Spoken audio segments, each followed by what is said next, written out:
존경하는 국민 여러분, 김진표 국회의장님과 선배 동료 의원 여러분, 시대전환 조정원입니다.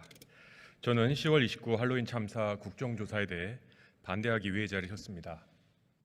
이번 국정조사가 정치조사가 되어 또다시 희생자와 유가족을 정쟁의 소용돌이로 끌어들이고 국민적 분열을 조장하지는 않는지 걱정을 지나칠 수 없었기 때문입니다. 이태원 참사가 우리에게 던지는 메시지는 처절하고도 분명합니다. 대한민국은 아직도 생명에 대한 소중함과 절박함이 너무나도 빈곤한 사회입니다. 158명의 생떼 같은 젊은이가 수도 서울의 한복판에서 압사당할 수 있을 정도로 안전 시스템은 부실한 사회입니다. 깔려 죽을 것 같다는 111 신고가 빗발쳐도 긴장감 하나 없이 태어날 수 있는 권력자가 곳곳에 존재하는 사회입니다. 결국 대한민국은 아직 생명에 대한 가치도 시민 안전 대책과 시스템도 이를 운영하는 권력자들의 책임감도 처참할 만큼 부재할 사회였습니다. 그럼 우리는 이제 어디로 가야 합니까? 나라와 공동체를 대신해서 새로운 길을 만들어야 할 우리 정치는, 그리고 우리 국회는 이제 무엇을 해야 할까요?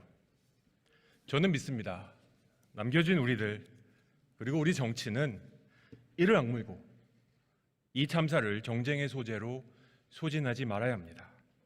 대신 실체적 시설 확인과 엄중한 책임, 그리고 다시는 이런 일이 발생하지 않도록 안전 시스템을 대대적으로 업그레이드하는 일에 집중해야 됩니다. 그렇기 때문에 오늘 이 국정조사하는 득보다 실이 훨씬 크다고 저는 생각합니다.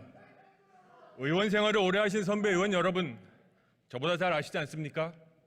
국회 국정조사는 사실관계를 밝히는데도 큰 실효가 없다는 것을 말입니다.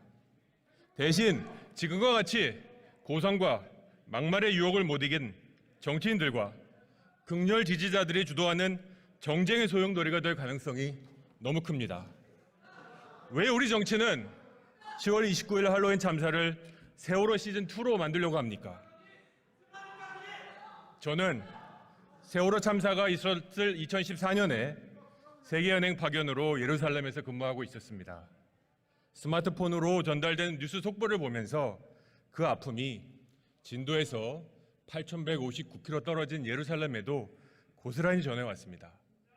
학창시절 가장 기대되고 설레었을 수학여행에서 삶을 마친 고등학생들에게 미안함과 죄스러움을 느끼지 않았던 국민은 단언컨대 한 사람도 없었을 것입니다.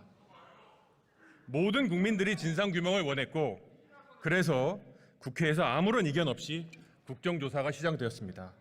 하지만 결과적으로 사실규명, 책임자 처벌, 대안 제시란 측면에서 모두 유의미한 흔적을 남기진 못했습니다. 그 대신 우리 정치가 반드시 기억해야 될 교훈 한 가지를 남겼다고 저는 믿습니다.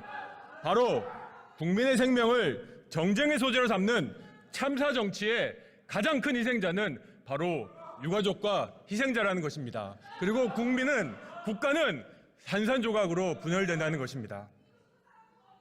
이번 10월 29일 할로윈 참사 국정조사 1일까지 과정은 어땠습니까? 합의 과정에서 희생자를 위한 진심보다 정치적 유불리에 따라 조사에 참여할지 말지가 결정된 거 아닙니까? 한쪽은 당대표를 향해 오는 대정동 수사에 관한 관심을 희석시키기 위해서, 또 한쪽은 여소야대의 예산을 통과시키기 위해서 협상하면서 과연 고인들과 희생자들이 중심에 있었는지 저는 물어보고 싶습니다. 그렇습니다. 이런 정쟁의 가능성은 압사사고의 원인과 책임자를 밝혀야 할 45일간의 조사를 더욱 어렵게 만들 것입니다. 선배 동료 의원 여러분, 엊그제 유가족분들께서 기자회견을 하셨습니다. 다들 보셨을 것이라고 믿습니다. 저도 보았습니다. 진정한 사과를 첫 번째로 요구사항으로 말씀하시는 것을 보고 정치인으로서 송구했고 기성세대로서 부끄러웠습니다. 그런데 여러분, 기자회견 기사에 달린 댓글을 보고 저는 정말로 가슴이 아팠습니다. 애도를 강요받았다. 누가 가라고 강요했나? 정치 장사하지 마라. 유가족분들을 향한 불편한 마음과 비난의 댓글이 이미 적지 않게 달리고, 또 이 댓글을 향해서 막말하지 말라는 공격의 댓글로 분열은 이미 분들은 아무 잘못이 없다. 정치 때문에 변색되었다는 말도 나왔습니다. 저는 댓글을 단 분들의 잘못이 아니라고 생각합니다. 오히려 이 참사를 지켜보는 국민을 분열시킨 우리 정치가 저부터 저는 문제라고 생각합니다.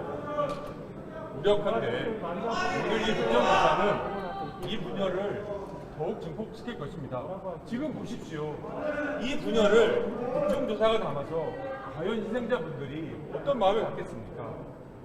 오늘 저녁에는 우리 모두가 정말 오래간만에 하나가 되어서 태극 전사들을 응원하기 위해 광화문 광장으로 팀이 앞으로 모일 것입니다. 그런데 주말이 되면 모두 하나로 모였던 그 광장에서 어떤 이들은 대통령 퇴진을 외치고 또 어떤 이들은 대통령을 지지하는 맞불 집회를 열 겁니다. 선배 동료 의원 여러분, 이럴 때일수록 우리는 이를 악물고 한 걸음씩 차분하게 나아가야 됩니다.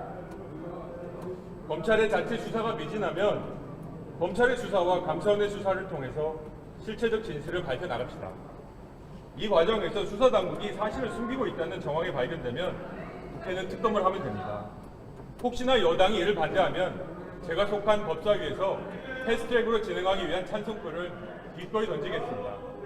그리고 정부는 지금도 많이 늦었지만 158명의 생명을 지키지 못한 책임을 지키는데 인색함이 없어야 할 것입니다.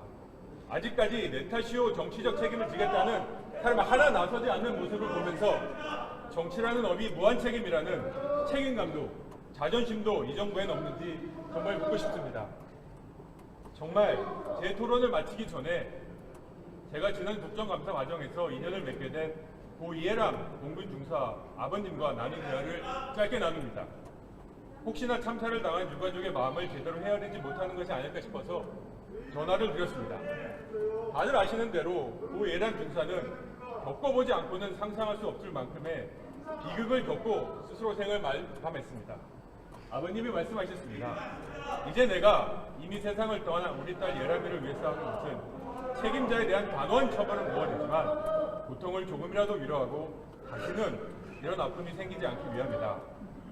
여러분, 제 토론이 끝나면 여러분 각자 이름을 걸고 투표를 하시는 것입니다. 지금 단 한 번만이라도 우리 각자의 당적보다 우리의 국적이 소중하다는 것을 한번 기억해 주시기 바랍니다.